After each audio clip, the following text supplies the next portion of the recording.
Je m'appelle Patrick Voileau. Je suis spécialiste des pierres précieuses et depuis de longues années, je parcours la planète pour les découvrir. Je vous emmène dans un voyage au cœur de leurs origines et des cultures qui leur sont liées.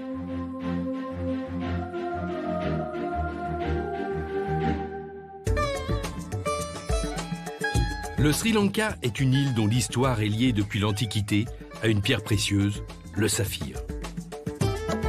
La légende raconte que 900 ans avant Jésus-Christ, le roi Salomon offrait à la reine de Saba des saphirs sri-lankais pour conquérir son cœur. Quant au grand voyageur Marco Polo, il s'en servait de carte de visite auprès du grand Khan. Le saphir serait doté de toutes sortes de vertus. Il protégerait le voyageur, détournerait les éclairs et apporterait la paix à son propriétaire. Qu'il soit bouddhiste, hindouiste ou musulman, les 18 millions de Sri Lankais ont tous des croyances intimement liées à cette pierre précieuse.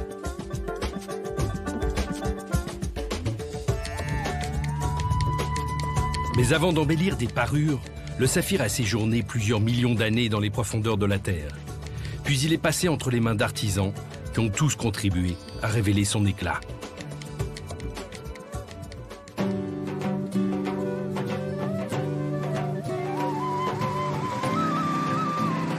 Mon voyage débute à Galle.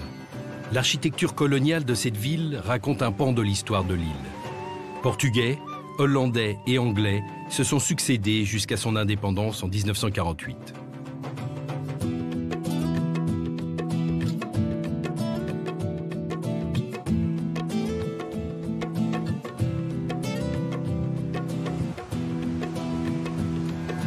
J'y retrouve mon ami Hamid, négociant en pierres précieuses.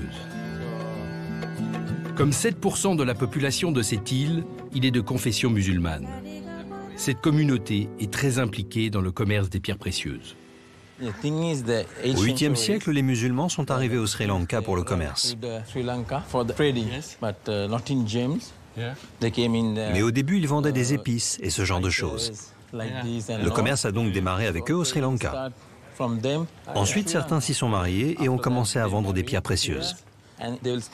L'histoire de l'import-export de gemmes a donc commencé à ce moment-là.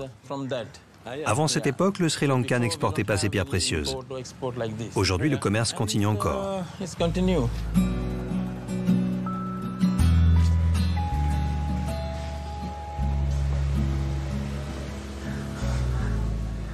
De nombreuses échoppes exposent des gemmes et des bijoux, surtout pour les touristes. En ce qui me concerne, mon terrain de chasse se trouve dans le bureau d'Hamid, qui m'y invite. Grand négociant de saphir, mon ami ne manque jamais de me faire découvrir ses nouvelles trouvailles.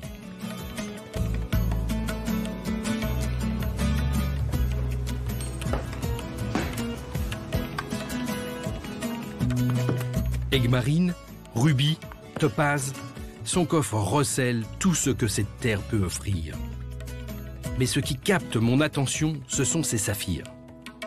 Aux côtés des diamants, des rubis et des émeraudes, ils font partie des 4 grandes pierres précieuses. Je vais te montrer une pierre. Elle est assez spéciale car on y retrouve les différentes couleurs du saphir. Le vert, le bleu et même le jaune.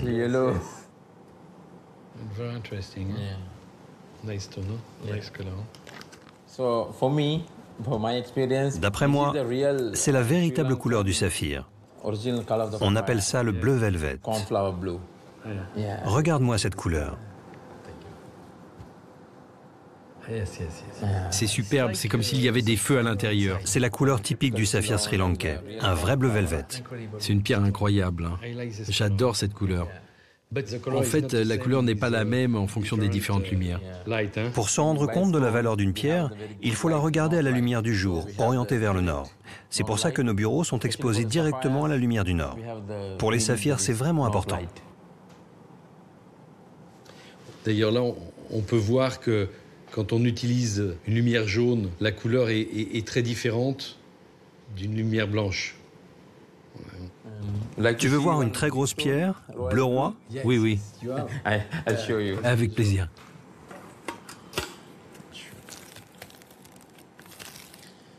Elle vient de la collection personnelle de mon père.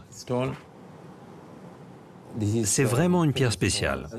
Elle est 100% naturelle, non chauffée, et on peut voir une petite inclusion à l'intérieur.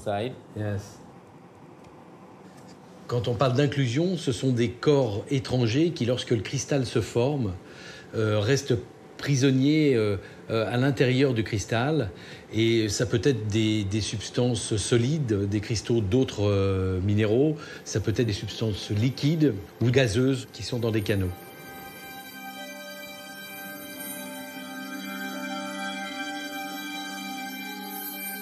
Comme à chaque fois, la vue de ces merveilles excite ma passion et mon désir d'aventure qui me mène aux sources des saphirs.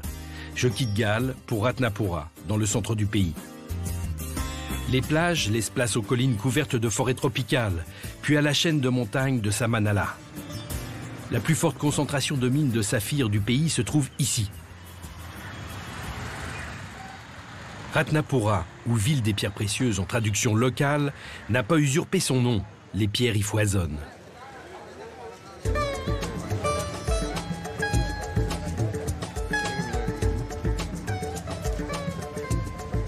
C'est amusant parce que la vie ici est mélangée entre les marchands de chaussures, les marchands de fruits, les marchands de pierres.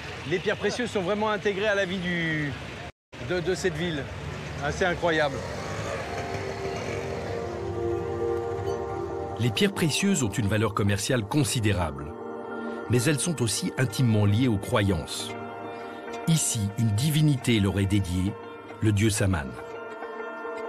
La légende raconte que Saman aurait atteint l'illumination après avoir écouté Bouddha.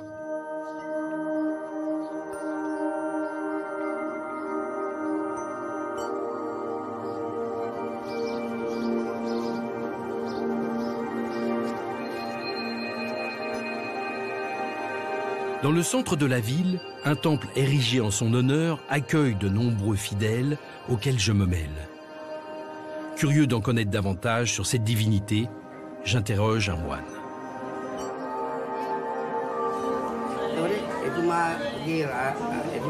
Au Xe siècle, le ministre en chef du roi Parakrama Bahu a été envoyé dans la région de Ratnapura.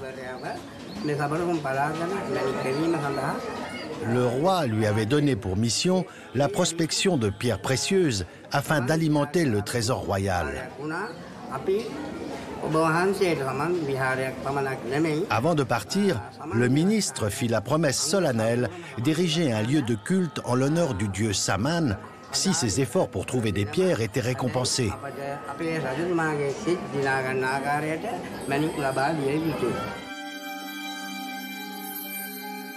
Il y a plusieurs centaines de millions d'années, la Terre a vu les saphirs se former à des dizaines de kilomètres de profondeur et à des températures dépassant les 1000 degrés sous d'énormes pressions. Elle n'était alors constituée que de 2 continents. Ceux-ci se sont ensuite morcelés, tels que nous les connaissons aujourd'hui, en créant notamment le Sri Lanka.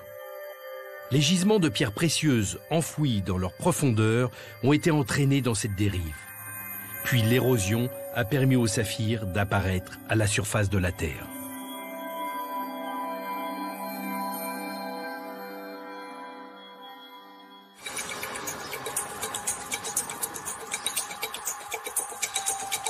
C'est pour cette raison que le Sri Lanka regorge d'exploitations minières. Une multitude de petites mines entourent la ville de Ratnapura. Il arrive même parfois d'en trouver intégrées à celle-ci. Elles se trouvent généralement près des cours d'eau.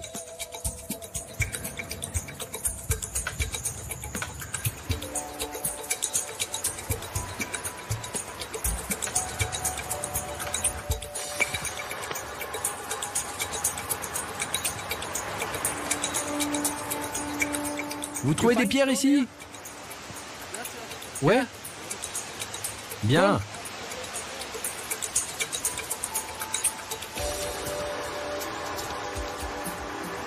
Un certain nombre de mineurs viennent chercher des pierres dans cette rivière.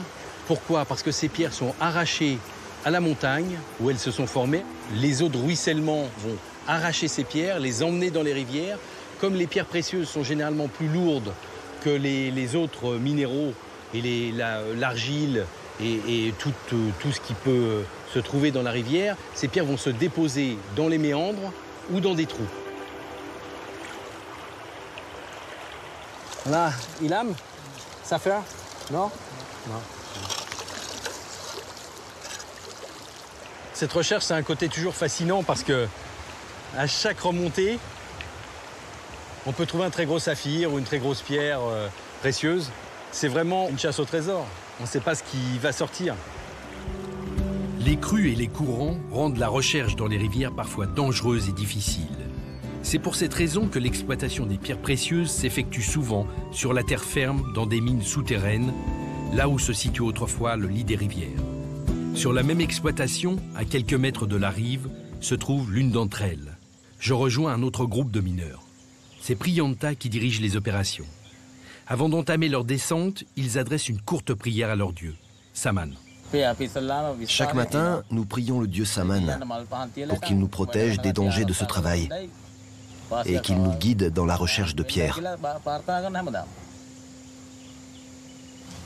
Grâce à lui, nous trouvons des pierres. Il faut avoir la foi.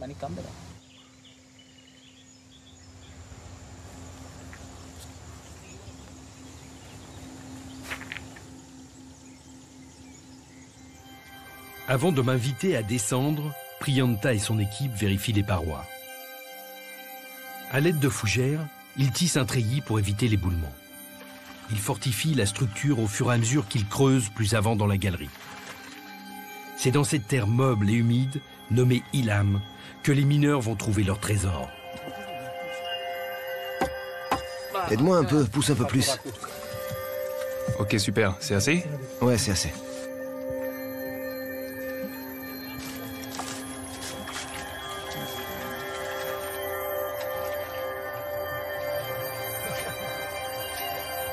Une fois les lieux sécurisés, je descends à mon tour. Je m'agrippe à un simple morceau de bambou pour atteindre le fond, 25 mètres plus bas.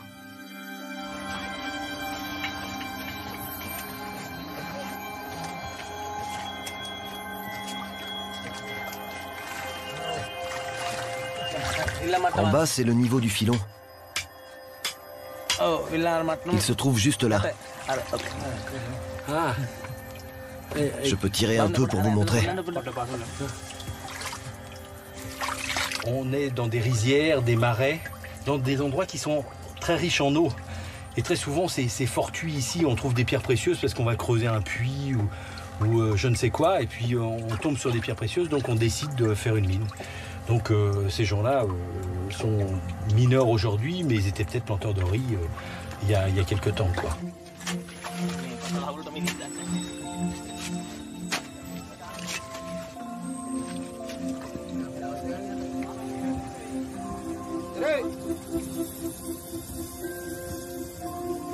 Le tri de l'Ilham s'effectue à la surface. Pour les mineurs, c'est le moment important de la journée. Celui qui verra ou non leurs efforts récompensés. Car parmi ces pierres, sans valeur pour la plupart, se cache peut-être le saphir qui va changer leur vie.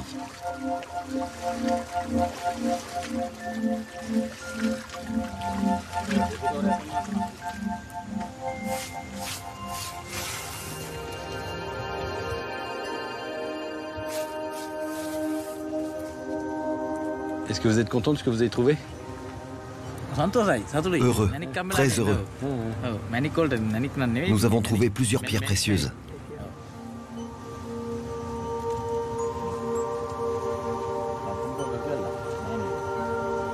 C'est un endroit très riche apparemment parce que sur une simple bâtée, ils sortent là pratiquement une trentaine de pierres et c'est quand même pas très courant, donc c'est vraiment, ça vaut vraiment le coup, quoi. Pour les mineurs, la journée se termine.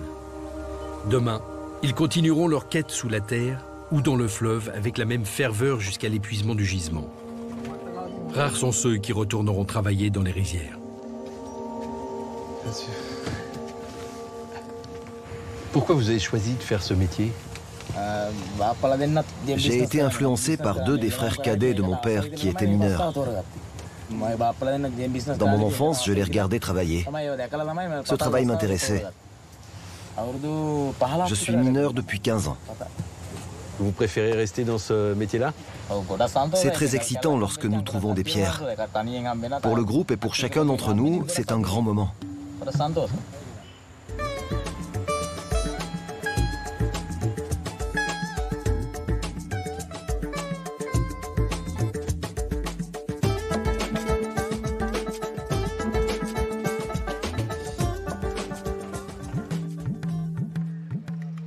Je suis de retour à Ratnapura. Quand j'arrive sur la place du marché, lieu du commerce frénétique des pierres précieuses, je ne peux m'empêcher de rentrer dans le jeu des vendeurs à l'affût du client potentiel.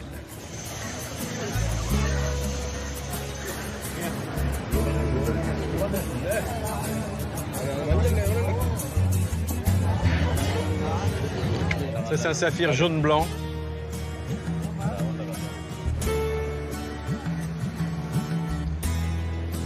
Ça, c'est typique. Dans les mines, c'est ce qu'on appelle les gueudas. Ce sont des saphirs très laiteux, remplis d'inclusion de titane. Et lorsqu'on le chauffe à une certaine température, il devient bleu. Il est bien évident que la valeur d'un saphir qui a été chauffé est bien inférieure à un saphir bleu non chauffé. Natural. Natural? Natural. Alors là, il me montre un cristal de quartz. Il me dit qu'il est naturel, heureusement d'ailleurs, parce que ça coûterait plus cher d'acheter un faux. Ok, thank you. Tant que le vendeur le spécifie à l'acquéreur, chauffer des saphirs pour en embellir la couleur n'a rien d'illégal. Dans sa forme la plus ancienne, la chauffe se fait simplement à l'aide de tubes de fer qui alimentent un brasier au cœur duquel la pierre est placée.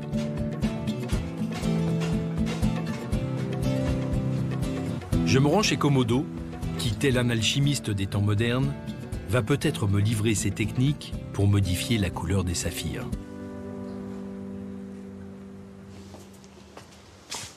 Hello, Komodo. Hi, hi. Bonjour, comment ça va? Bonjour.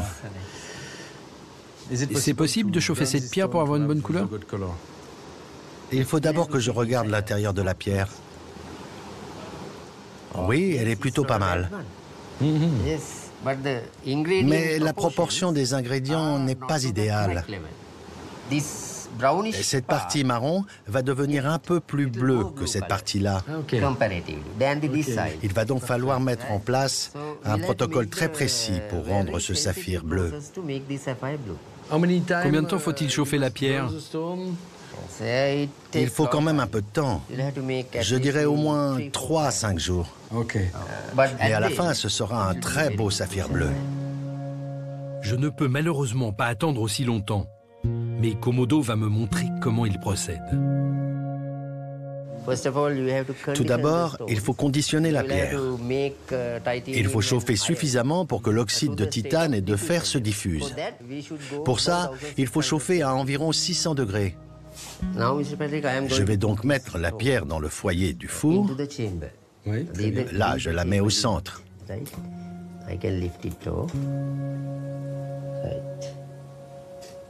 Ensuite, on allume la mèche.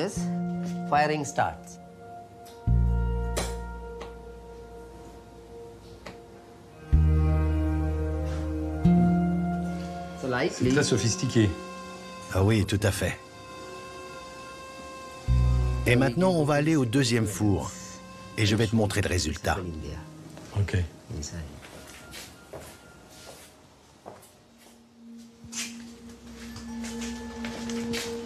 Composé d'oxyde d'aluminium, par nature incolore, le saphir tire sa couleur d'autres éléments présents en petite quantité dans sa structure. Le titane lui confère une couleur bleue. Le vanadium le rend violet, le chrome le colore en rose et le fer en jaune et en vert. La couleur bleue est la plus connue pour les saphirs, mais ils peuvent prendre toutes les couleurs de l'arc-en-ciel. Incroyable. On voit déjà la couleur changer. Oui, là, il est vert. Dans quelques minutes, celle-ci va devenir jaune. Et celui-ci va devenir un très beau saphir bleu. Oui, le bleu est incroyable.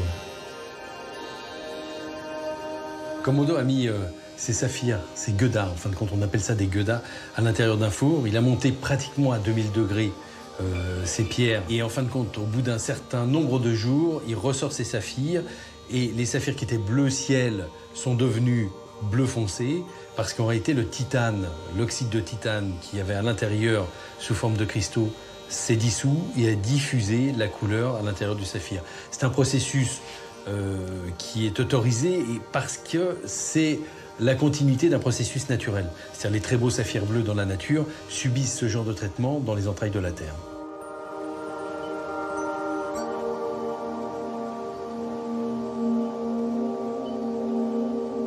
Komodo, est-ce que tu sais qui a découvert ce processus pour changer la couleur des saphirs, les Goda? Tu sais? Non. Non, je ne sais pas. C'est un vieil homme en Thaïlande que j'ai rencontré qui pensait qu'on pouvait changer la couleur des saphirs. Il vivait dans un village et il chauffait un peu les pierres, etc. Et les pierres ne changeaient pas de couleur. Et un jour, dans son village, quelqu'un a mis le feu sans le faire exprès. Le village a complètement brûlé. Il est revenu après pour récupérer ses casseroles et ses saphirs. Et il s'est rendu compte qu'après que le village est brûlé, ses saphirs avaient changé de couleur. Et c'est à partir de là qu'on a su que les saphirs pouvaient changer de couleur à une température relativement élevée. C'est une belle histoire.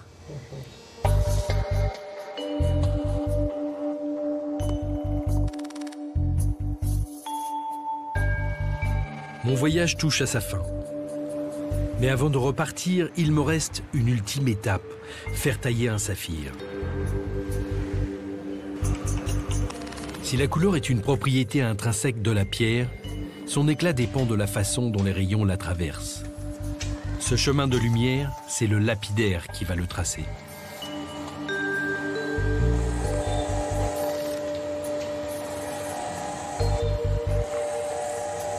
Bonjour. Bonjour. J'ai ce saphir. Vous pouvez le tailler pour moi? Oui, je peux le tailler, bien sûr.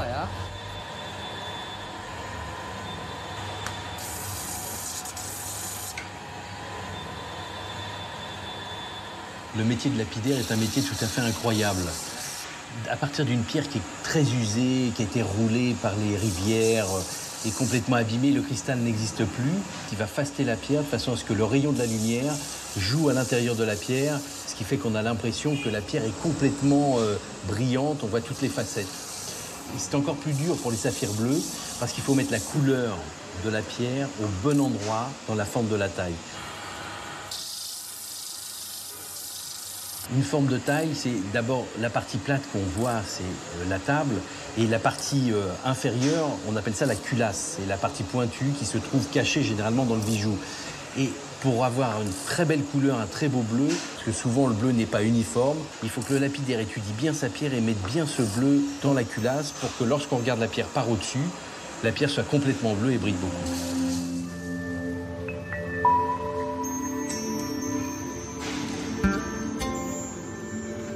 Je suis fasciné par la dextérité de ces hommes capables de transformer un simple caillou que personne ne ramasserait en une gemme rayonnante de lumière. Ça fait combien de temps que vous faites ce métier? Je fais ce travail depuis 28 ans. Il faut savoir reconnaître la qualité et les propriétés de la pierre afin de la rendre belle. Et tout ça avec le moins de pertes possible.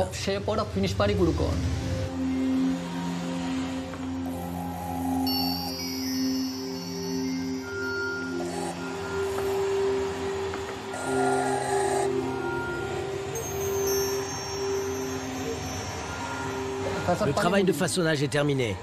Maintenant, je vais la polir.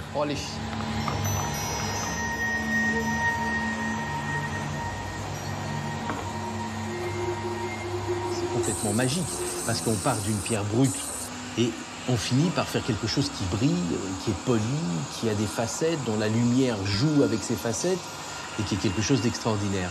C'est un métier de magicien.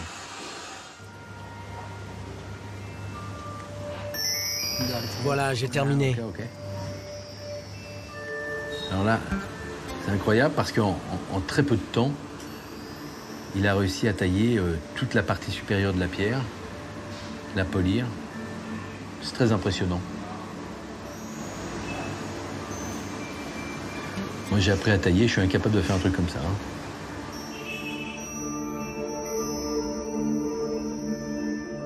Alliance entre l'homme et la nature, le saphir bleu est maintenant prêt à parer les plus beaux joyaux. Chaque année, le Sri Lanka en exporte 3 millions de carats, soit 600 kilos. Mais au-delà de sa valeur marchande, cette pierre précieuse renvoie un reflet de nirvana, Selon une légende hindoue, le saphir serait une goutte d'amira, la liqueur divine d'immortalité.